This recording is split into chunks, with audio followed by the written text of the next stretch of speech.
focusing on the need for extreme risk protection order legislation. Gun violence prevention groups are being joined by state legislators and a Delco district attorney. This legislation would allow law enforcement and family members to petition a judge to have an individual's access to firearms temporarily restricted if deemed in danger of harming themselves or others, according to the press release. And this push comes in light of last week's assault rifle murder of Stephanie Miller, allegedly by her ex-husband at a Wawa store in Wayne, Pennsylvania. Let's listen in to the news conference. We're going to start with Delaware County District Attorney Katie Young Copeland.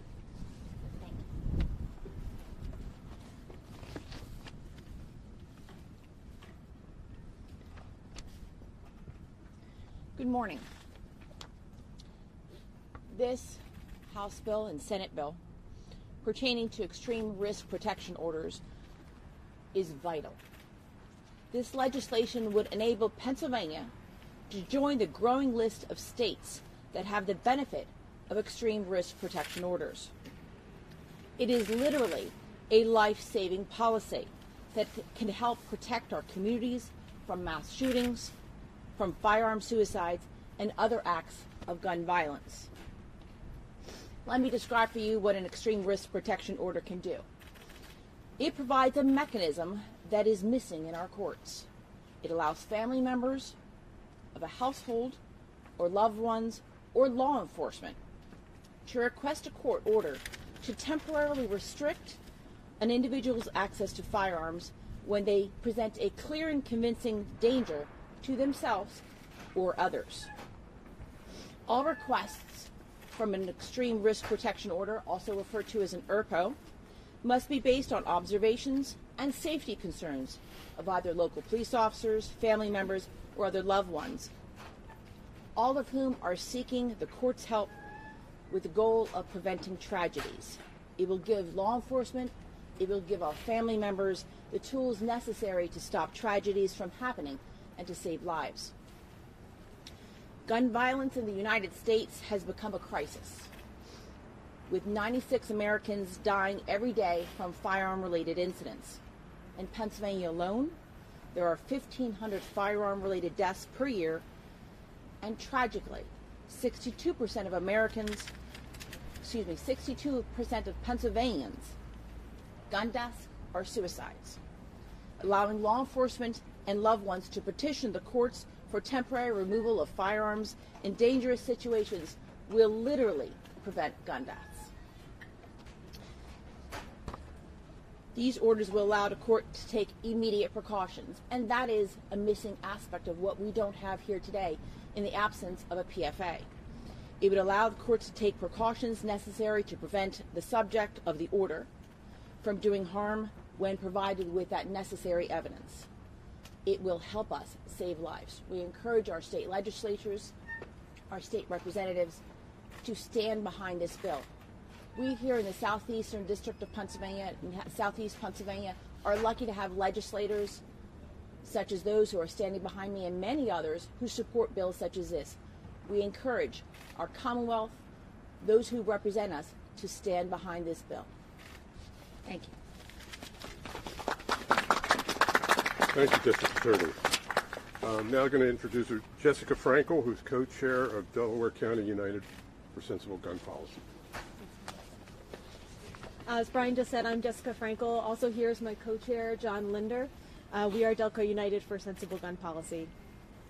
Last week, Stephanie Miller's family and friends became part of the club that nobody wants to join. The group of thousands of Pennsylvanians who have lost a loved one to gun violence each year.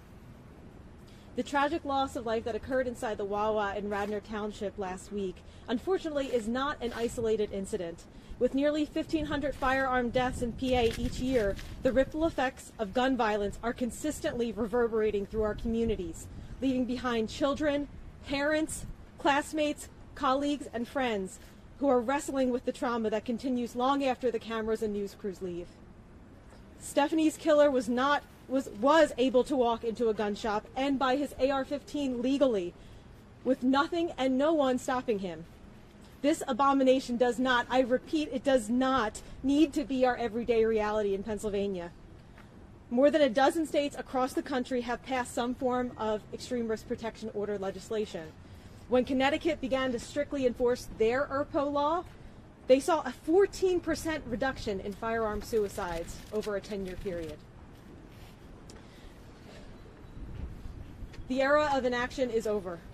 If we continue to close our eyes to the issue of gun violence in our communities, we will wake up tomorrow and realize that we have left our children grappling with the devastating effects of gun violence. Now is the time that we ask all of our legislators to stand up with the majority of Pennsylvanians calling for sensible gun laws. Thank you. Thank you, Jess. I'd like to ask Senator Tom Killian to speak briefly. Pardon me, State Representative Todd Stevens. All right. Well, thank you so much for the opportunity to be here, and thank you, Senator Killian, for joining us and for allowing me to go first. I was just joking. It doesn't happen often where a senator allows a representative to speak beforehand, so I'm going to jump at this opportunity. As a former federal firearms prosecutor, now serving in the Pennsylvania House of Representatives, I spend a lot of time focusing on how to better protect victims of crimes in Pennsylvania and how to avoid and stop the senseless violence, particularly gun violence, that we see not only in Pennsylvania but all across America. As you've heard, there are policies that are working in other states. There are policies that we can adopt here in Pennsylvania to reduce gun violence. And we are moving. We're taking action in Harrisburg. Last session, with Senator Killian's leadership, we enacted important policy changes and greater protections in the protection from abuse world. You're no longer able to keep, abusers are no longer able to keep their guns for 60 days. And they're certainly not able to hand them over to a friend for safekeeping anymore. And again, that's in large measure due to Senator Killian's efforts last session. Last session, I introduced a bill to create extreme risk protection orders in Pennsylvania. That bill did get voted out of the House Judiciary Committee, and I have reintroduced it this year. It's House Bill 1075. Following the tragedy in Parkland, Florida, where so many red flags or indicators of potential violence were missed, states all across America began adopting these extreme risk protection orders. Prior to Parkland, 5 states had extreme risk protection orders. Since then, at least 8 more have adopted them. These are orders that allow a judge to disarm someone temporarily where the evidence shows they are a danger to themselves or others. That's the type of tool that we need here in Pennsylvania as well. It's time to enact them here in Pennsylvania. I know that Senator Killian has introduced the companion bill over in the Senate. The two of us will be working together to get one of those bills to the governor's desk this session. We're going to be working in earnest to make sure that happens here so that we can start saving lives just like the other states in America that have adopted these policies are doing today. So thank you all for being here, and thank you for your support of extreme risk protection orders in Pennsylvania.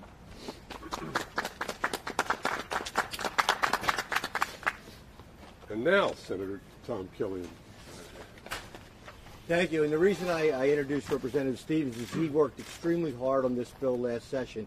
And as he mentioned, he got it out of the Judiciary Committee.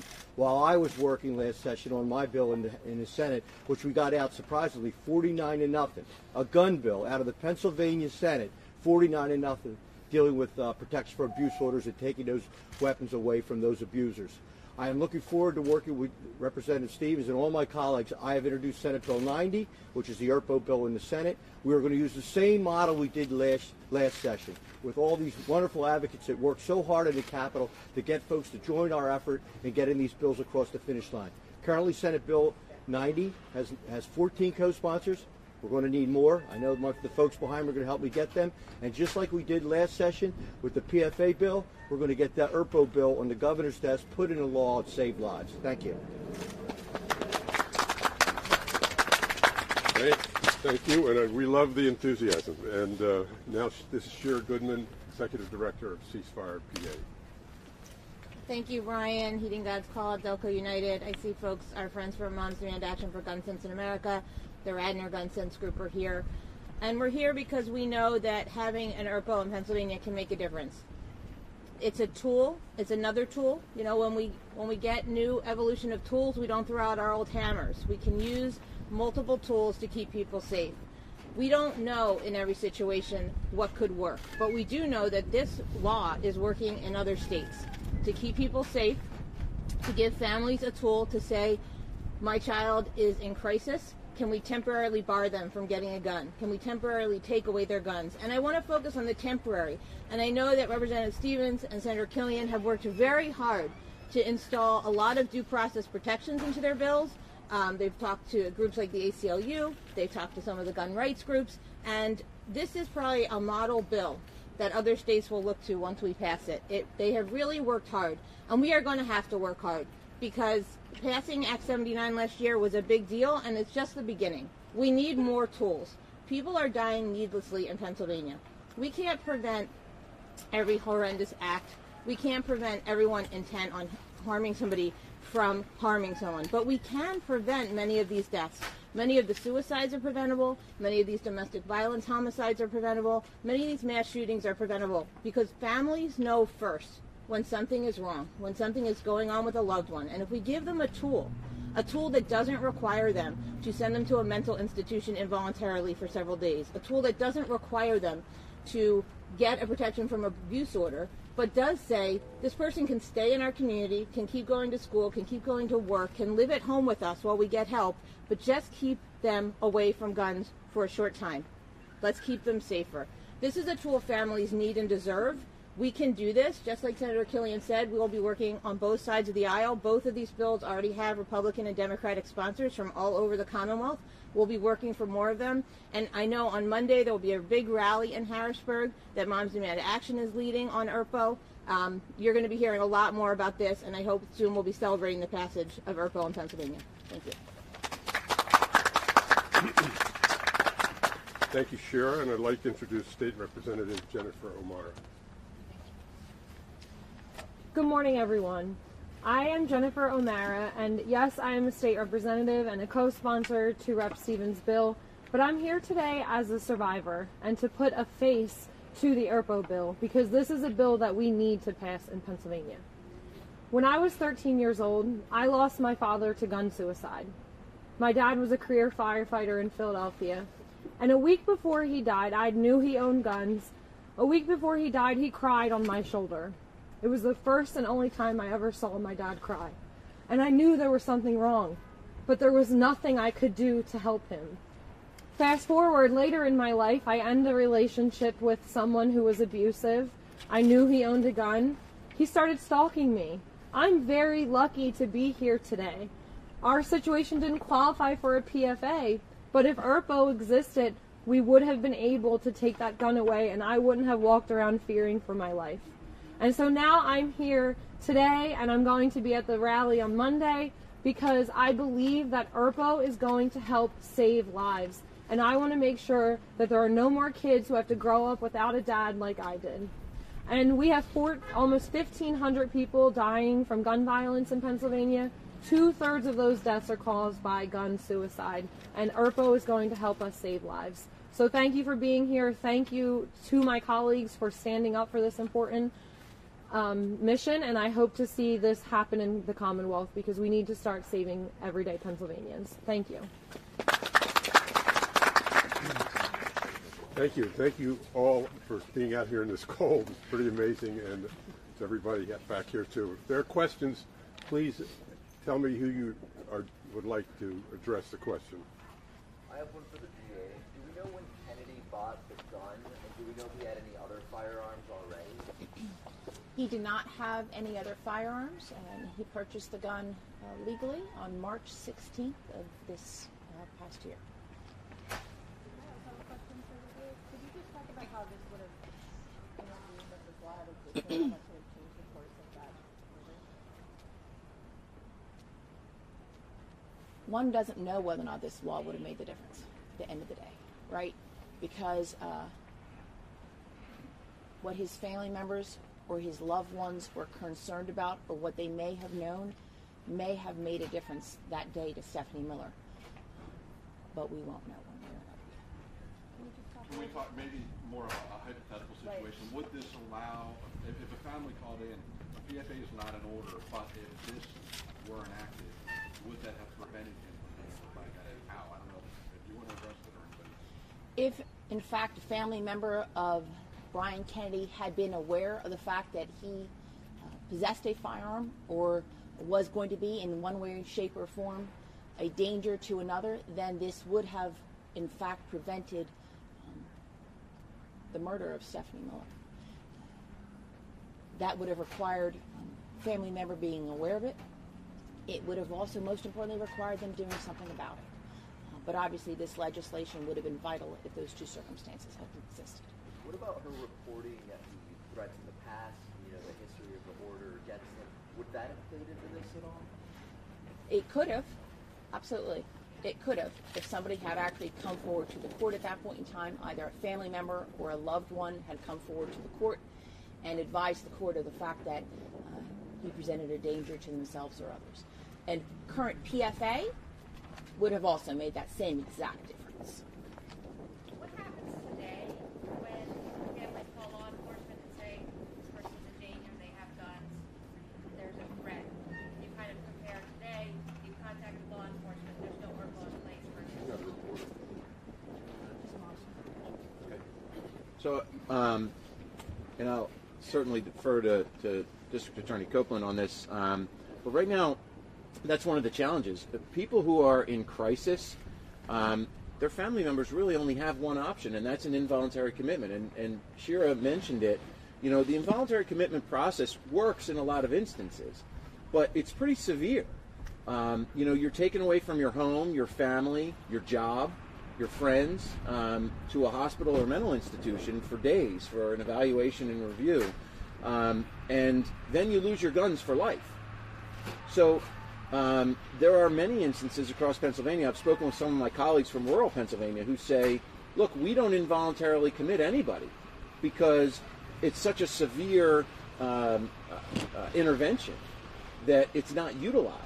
And, there are folks who, who could get through that crisis with maybe some outpatient counseling.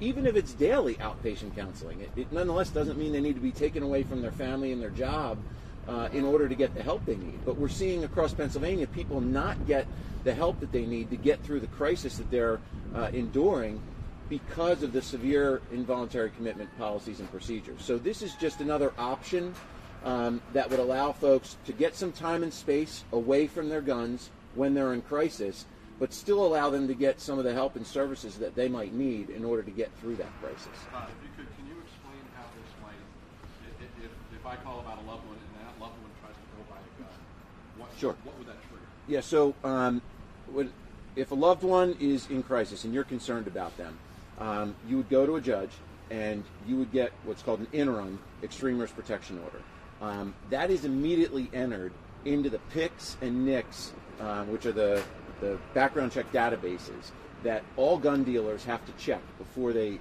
sell you a firearm. So you'd immediately be entered into that database and prevented from purchasing a firearm until the order expires.